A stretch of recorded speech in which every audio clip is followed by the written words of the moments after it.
Francisco Soberón es el director ejecutivo de la Asociación Pro Derechos Humanos y lo hemos invitado para abordar varios temas relacionados con esta temática, que es un asunto constitucional que tenemos que poner siempre sobre el tapete, más cuando el gobierno lo acaba de reiterar. El asunto de derechos humanos es prioritario en la política de Estado.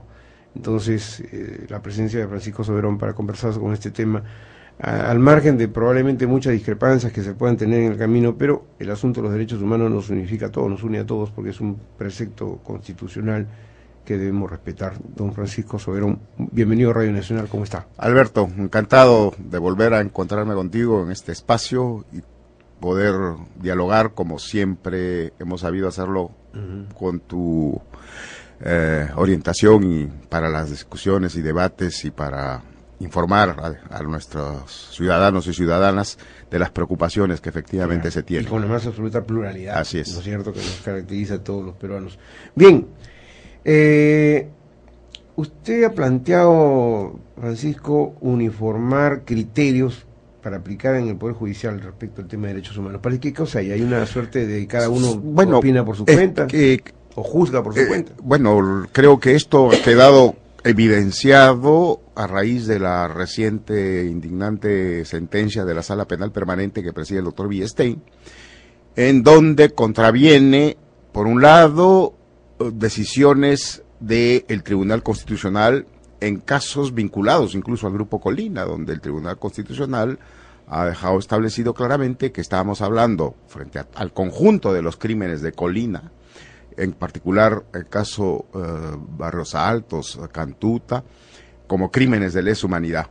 Sentencia anterior a esta de la Sala Penal Permanente, en el caso de Alberto Fujimori, la sala que presidió el doctor César San Martín y que juzgó y condenó al señor Fujimori, también estableció el mismo criterio de que estamos ante crímenes de Estado, crímenes que constituyen graves violaciones a los derechos humanos y que, y aplicando incluso orientaciones y criterios de la Corte Interamericana, no solamente sobre el caso Barrios Altos, sino sobre el caso Cantuta, que vino posteriormente, y otras sentencias, todas las sentencias de la Corte Interamericana, hay que dejar claramente establecido, son vinculantes para el Estado peruano, y progresivamente las sentencias van desarrollando criterios y van fortaleciéndolos y estableciéndolos. Y por ello es que esta sentencia ha sorprendido a todo el mundo, porque contraviene lo que ya había avanzado el sistema judicial peruano al determinar a estos crímenes contra Barrios Altos, los campesinos del Santi y Pedro Yauri, como crímenes de lesa humanidad. E incluso esta sentencia, como ha quedado señalado, revictimiza a estos ciudadanos porque pretende establecer esta sentencia que el Grupo Colina fue concebido, organizado para solo enfrentar a los terroristas y no a población civil, con lo cual pretende insinuar que las víctimas de estos casos, los pobladores de Barrios Altos, el niño de Barrios Altos, los campesinos del Santa y el pedroísta Pedro Yauri, no eran población civil, eran terroristas, porque fueron objeto de la acción de Colina. Entonces, es esto lo que preocupa. Se ha anunciado recientemente que va a haber un pleno de la Corte Suprema para buscar establecer criterios únicos, uniformes. Ojalá esto se produzca pronto y efectivamente no se tenga que tener que encarar situaciones como las que estamos viviendo, que nos ha obligado a los organismos de derechos humanos a solicitar una audiencia a la Corte Interamericana para informar en seguimiento al caso Barrios Altos, porque sobre ese ya hay sentencia, para que se pronuncie la Corte sobre si el Estado peruano ha cumplido a cabalidad su obligación de investigar, juzgar y sancionar a los responsables de Barrios Altos. Y nos ha obligado a denunciar ante el Consejo Nacional de la Magistratura para la destitución de estos magistrados. Y parece que va a producirse también una acusación constitucional en el Congreso por esta decisión también de la Sala Penal Permanente. Se acaba de conmemorar el 9º aniversario del informe de la Comisión de la Verdad y Reconciliación. Sí. Una comisión que, digamos, entre sus partes tiene gente que está de acuerdo y gente que no, definitivamente, porque en sus términos, de alguna manera, digamos, pone mal parado las fuerzas policiales y la Policía Nacional, y de otro lado, un poco como que le da la razón a un sector de las huestes del terrorismo que, digamos, cometieron lo que cometieron durante la época del terror en los 80 y los 90. ¿Cuál es la opinión que le merece este recuerdo? Bueno, yo creo que es fundamental. Ahí discrepo con vuestra apreciación de que el informe de la Comisión de la Verdad hubiera favorecido a Sendero Luminoso. Para nada. Tan es así que incluso es contundente en señalar que la principal responsabilidad fue la de Sendero, y así lo señalamos todos los peruanos, y así lo decimos también todos los organismos de derechos humanos. Y sin embargo, el informe ha sido, yo creo, un hito, en un momento del inicio de la transición democrática. Fue concebida la necesidad de realizar constituir esta comisión, producir esta investigación de estos 20 años, y como resultado el informe, con conclusiones y recomendaciones, que dejó claramente establecido que la afectación principal fue a campesinos, población rural, altoandina, de la selva central, como los ayánicas también. O sea, 70% de las víctimas proviene de estas zonas del Perú, que fueron generalmente excluidas, marginadas de atención del Estado, de atención de la sociedad, y por tanto creo que su contribución ha sido decisiva. Indudablemente que no es una obra perfecta, más aún por la forma del periodo tan corto que tuvo para trabajar, 2 años para investigar 20 años. Y sin embargo, abrió un camino. Será enriquecido ese camino con otras investigaciones que continúan desarrollándose. Por ejemplo, quiero comentarles, anoche, como parte de las actividades de esta celebración de los 9 años, los colegas de la Comisión de Derechos Humanos, Comiset, presentaron una publicación de la investigación que han venido haciendo después de la Comisión de la Verdad hasta este año 2011, en la región de Ayacucho, en donde han logrado identificar 2.000 sitios de entierro adicionales a los 4.000 que ya había identificado la Comisión de la Verdad a nivel nacional. Con esta investigación que han hecho, peinando todas las provincias de la región Ayacucho, se establece pues que hay nuevos lugares de entierro, que desgraciadamente no hay una política del Estado para proceder a investigar estos lugares de entierro, a exhumar estos lugares de entierro. ¿Muertos a manos de?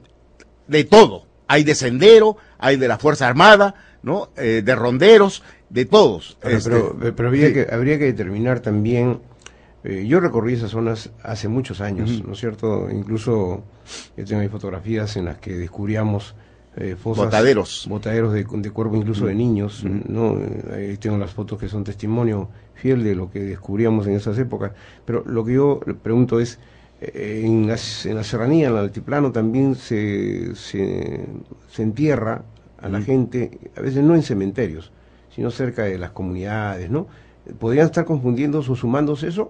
No. ¿O ya las fosas son clandestinas? Son fosas. Hay distintas porque ¿cómo establecer que esa fosa es clandestina? Claro, por ejemplo? Porque en algunos casos fueron presuntamente realizadas por o senderistas o por miembros de Fuerzas Armadas. En otros casos también fueron entierros no formales realizados por propios comuneros, ¿no? Que en esas condiciones en las que se vivió no pudieron enterrarlas adecuadamente, ¿no? En cementerios del distrito, de la provincia, y efectivamente están allí sin estar claramente establecido la identidad de quiénes eran los que están en esos lugares. En muchos casos, y yo recuerdo una fotografía la tengo muy graficada, pero el escenario, no recuerdo exactamente dónde fue, pero creo que fue en Ayacucho, donde en una oportunidad se descubrió una fosa, enorme fosa común, con cuerpos casi recién victimados, ¿no? De personas recién víctimas, y se hizo una pila de cuerpos, ¿recuerdan? Todos estaban desnudos. Sí. En todos estaban creo que esa es la de Pucayacu, ¿no? La de Pucayacu. Todos estaban maniatados y sin ropa, con lo que hacía bien difícil pues la identificación de los comuneros, ¿no? Por saber quién era quién. Pero esta situación obviamente acá nos está mostrando unas fotografías de los trabajos de exploración que se han hecho. Se han recogido testimonios de comuneros, ¿no? Y por eso es que esto es un trabajo preliminar, ¿no? Que debe permitir que el Ministerio Público, que es el titular de la acción penal, pero desgraciadamente no tiene los recursos suficientes los fiscales provinciales, ¿no? Están abocados a otros trabajos de investigación diario, cotidiano, y entonces hay abandono de parte del Estado de cumplir con esta obligación, que es recuperar estos restos y entregarlos a los familiares, a aplicar pruebas de ADN cuando no haya otra forma de identificar, porque a veces los campesinos recuerdan las prendas que usaron cuando fueron detenidos o desaparecidos. Don Francisco Soberón, hay una pregunta que seguramente muchos ciudadanos quisieran que se la formule. Está relacionada a que Sendero Luminoso o los ahora grupos vinculados, no, aparte de Moves, digamos los que están armados, los que están en la zona del Bray, en la zona del Guayaga, y que han victimado a través de emboscadas y crímenes a soldados.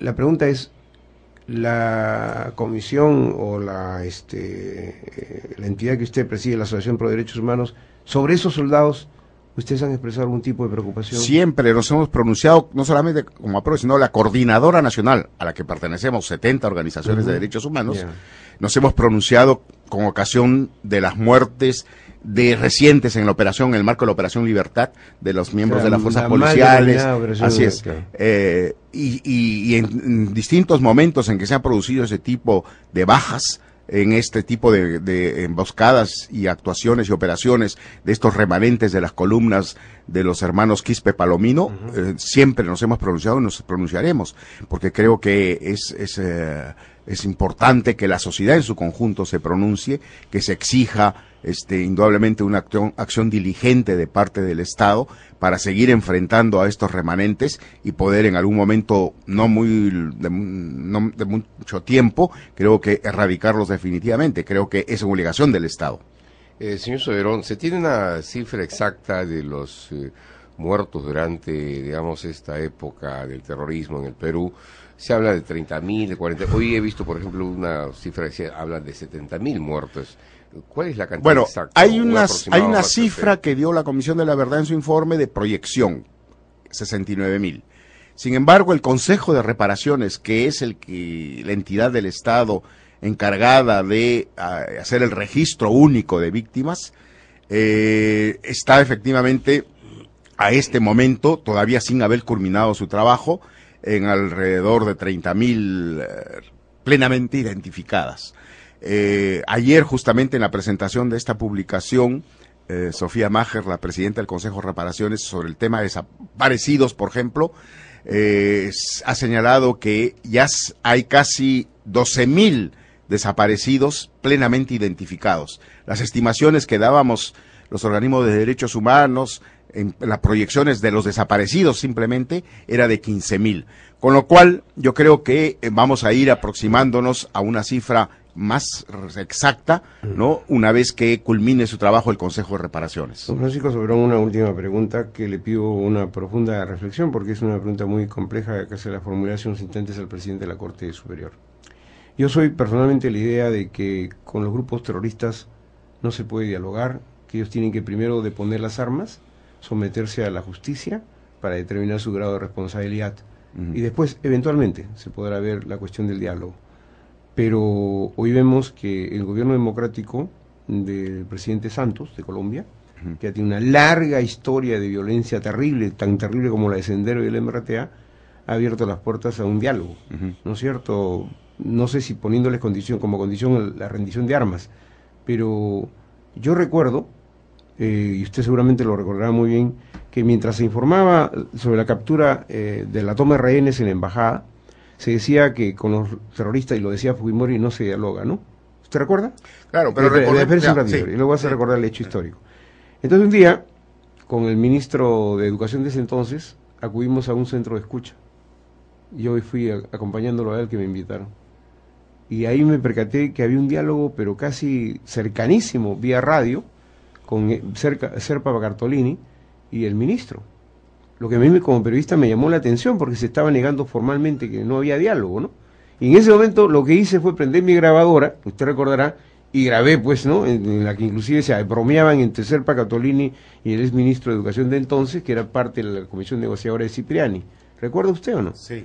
Y yo grabé eso, y ahí incluso este ministro le decía a Serpa: oye, pero no te vayas a ir, ¿ah? Y él le decía, ¿a dónde me voy a ir? Pues si estoy aquí rodeado. Le decían, o sea, se bromeaban entre ellos, ¿no? Y eso lo sacamos público a través de CPN Radio. O sea, había diálogo. Había Bueno, un diálogo, el propio evidentemente. Fujimori firmó acuerdos con Montesinos, a través de Montesinos, con Abimael Guzmán. Recordemos que incluso se le dio cámara, Ahora, se le dio audio claro, a pero Guzmán. esa es una para- cuestión política. Sí. Lo que yo quiero decir es, lo de Colombia, Ujú. pues importante. Lo que yo insisto, no se puede dialogar con gente que todavía está posicionada de armas y sigue matando. No se puede dialogar con ellos. ¿Por qué habría que dialogar con esta gente, como ocurre en Colombia? Bueno, yo creo que ahí es contexto diferente el de Colombia de alguna manera. Son 50 años que vienen arrastrando de un escalamiento de violencia. Han habido efectivamente otros intentos. Aquí, según lo que hasta ahora se conoce, se ha anunciado que no se va a ceder, como se hizo en la época del presidente Pastrana, un territorio para que se mantenga bajo el control de las Una FARC. especie de territorio. Así es. Y sin embargo, hay una aparente agenda. Aparentemente también se le va a encargar al expresidente Gaviria, que sea el representante del Estado colombiano en este diálogo, y hay algunas condiciones que han sido establecidas por el Estado colombiano sobre las cuales no se va a ceder. En fin, habrá que, yo creo que si es que significa este proceso una oportunidad para llevar la paz definitiva a Colombia, en buena hora. Bien. Pero habrá que esperar. Una última pregunta. Sí. Negacionismo. Sí. Proyecto de ley que tiene sus riesgos, lo ha Sí. dicho la propia vicepresidenta de la República. Así es. ¿Cuál es su opinión? Mire, Brevemente, por yo favor. creo que soy de los que también discrepa con esta iniciativa del Ejecutivo, porque también veo que hay riesgos para la libertad de conciencia, libertad de opinión, y que tal como ha sido anunciado además es unilateral, porque el negacionismo no solamente es en relación a los crímenes que cometió de terror Sendero Luminoso, sino hay también quienes pretenden negar los crímenes desde el Estado, ¿no? Incluso hasta los propios que buscan justificarlo, las actuaciones como del Grupo Colina. Por ello creo que habrá que conocer más en detalle. Se dice que ya ha sido presentada al Congreso, habrá que